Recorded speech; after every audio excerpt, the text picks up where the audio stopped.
The technique that we're using right now, I labeled many years ago the Frankenstein technique. It's based on the whole idea of the Frankenstein monster being made of like parts that Dr. Frankenstein got, right?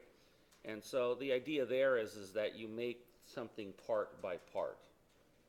And so what we're gonna do here is we're gonna start by assuming that we're making a floor. Okay?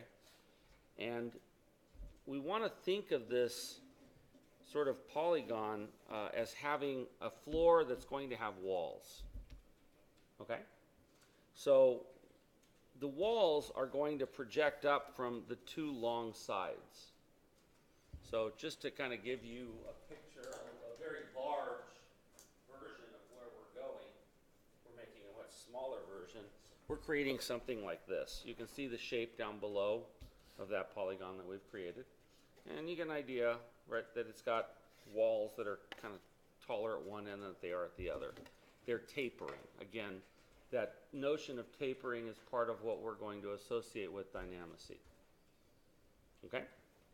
All right, so I'm going to give you guys some dimensions for the side walls. And so for the side wall, we're going to create the one on the right side of this thing that we're building. We're going to create a wall, and we're going to make it so that it is 10 feet approximately at one end. And at the other end, we're going to make it so that it is 18 feet.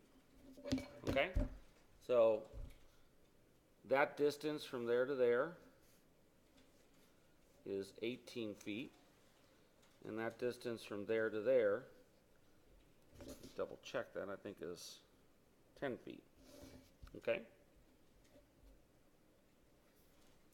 All right, so all I'm going to do is kind of draw a line through those 2 points, and I'm going to let the line run a little bit long. Notice that I ran it past where the points are, right? So I want the edge of this wall to hang out past where the floor is. So I'm going to kind of angle that front wall out like that. And I'm going to do the same thing with the back. I'm going to angle it backwards. And so there is the form that I'm trying to build. We used to have, is there a marker over there? Colored marker? Just a colored, like the yellow marker that's there. So I don't know if this yellow is going to show up on this board, but I just want to show you the shape of what we're trying to make. So there's one. And here's the other. And it's not showing up very well.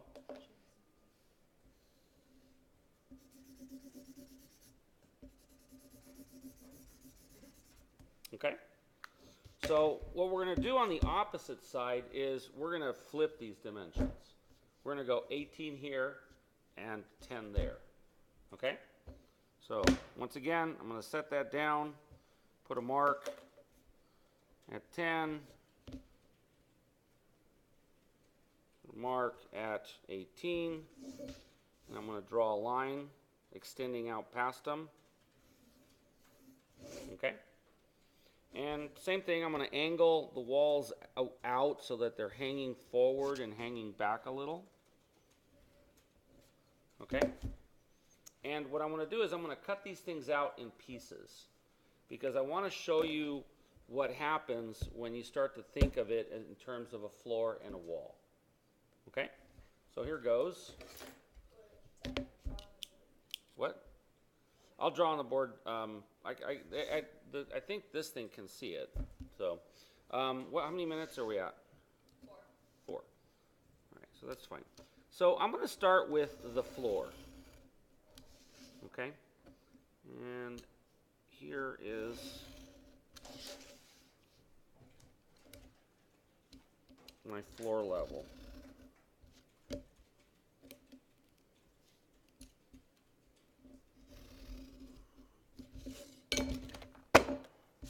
All right, so we're calling that our floor. Oops, a bit of a goober there.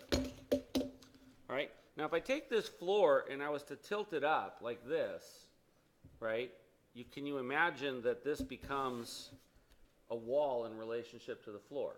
The other option is to take this and tilt it up, okay? By doing this, I can start to make decisions about how big the sidewalls might be. In this particular case, I'm giving it to you in a very heavily prescriptive way. 18, 10, draw the line, angle the pieces out.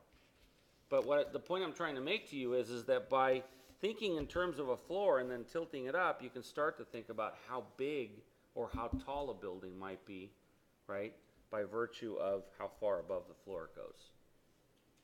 Okay? All right, so I'm going to go ahead and cut these two pieces out now also.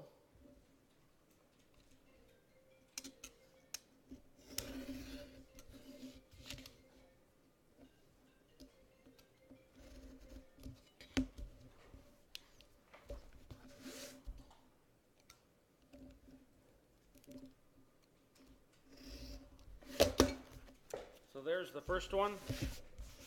Okay, and that's, since it's going to be a wall, it's going to sort of stand up in relationship to the floor. So let me move that out so you can see it. So that's going to sort of stand up like that. Okay, so I need to tape that together, so I'm going to go ahead and just use some drafting dots, I think, that I have here. And I'm going to put some drafting dots along the bottom of it.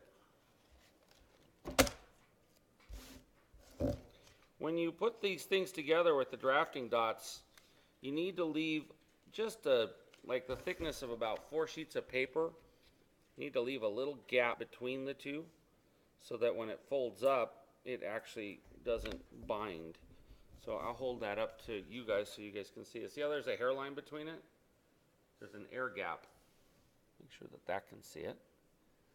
So that allows it to tilt up like this. Okay? All right, so this makes a wall. Now, how big would a human being be in relation to this?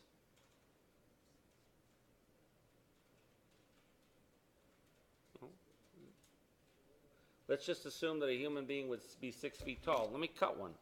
Why not? Shall we? I'll go ahead and draw a little human figure here.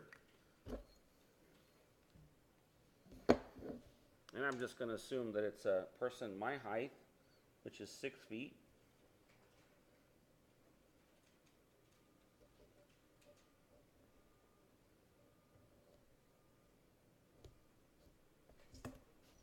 All right, and so there's a human figure. Go ahead and cut that thing out.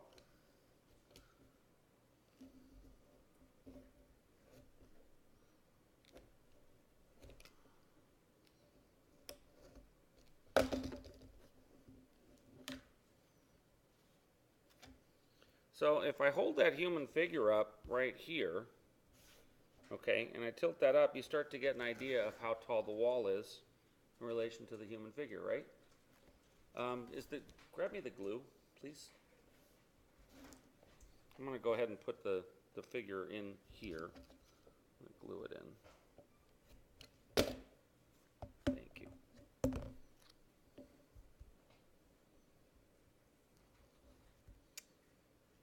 Oh, this is the old glue. No, this one's like really thick. This one's super thick. I don't know if it'll work. I can try. Ah, all right. I'll throw that one away.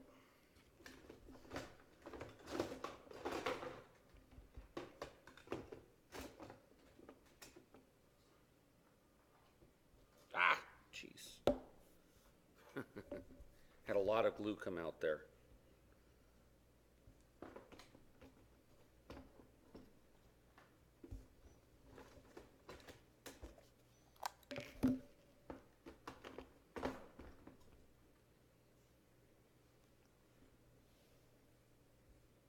Okay, so there is a human figure in relation to the side of the building. All right, so this thing here is maybe, would you guys say 4 times the size of that? Yeah? Huh? 3 times? Okay. So how about this room that we're sitting in? How tall would you say this room is? 2.5.